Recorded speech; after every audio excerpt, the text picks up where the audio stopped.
Hi guys, so leg day tayo ngayon. So solo tayo magbuhat. Heavy pa rin tayo guys. So kailangan guys may sapat tayong pagkain na. So let's go. Ito inuna namin. Ang inuna ko nga pala guys ay yung leg extension. And then pagkatapos ng leg extension dito na tayo sa Smith machine. So squat tayo dito. So ito na yung pangalawang set ko dito guys. Okay. So, importante tong legs sa workout natin guys. Don't skip the leg day. So, importante yan ha. Sa workout guys, yan ang pinaka number 1. So, dito dati ayaw ko nito. Pero ngayon, naging addict na ako sa legs. Kasi maliit ang legs ko. Pinapaganda natin guys. Okay. Sa mga baguhan guys na nagtatanong sa akin, ang supplement ko ngayon ay yung creatine. Tapos, meron tayong BCA. So, yun lang guys ang tinitake ko. Tapos, sapat na pagkain. So, 15 eggs sa umaga.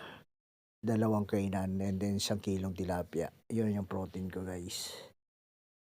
Okay. So, ito na yung pangatlong set natin dito guys. So, mabigat na to. Nag-heavy ako rito kahit ako lang mag-isa.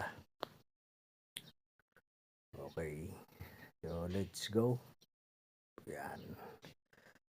Okay. Sa pagka-heavy naman guys, sa squat. So, kahit makailan lang tayo, baka 5, 4, 6, 8. So, hindi natin kailangan ng marami. Basta nandito na tayo sa heavy. Doon tayo maraming reps sa umpisa natin, guys. Okay. Yun, no. So, last workout ko na to, guys. Ito na pinaka last workout ko dito sa leg extension. So, pagkatapos yun guys, lipat ako doon sa leg press. So, makikita nyo na mamaya. Apat lang pala yung legs, workout ko sa legs dito guys. Ay 5. So, 5 program. Leg extension. Tapos, itong Smith machine na back squat. And then sa leg press. Okay.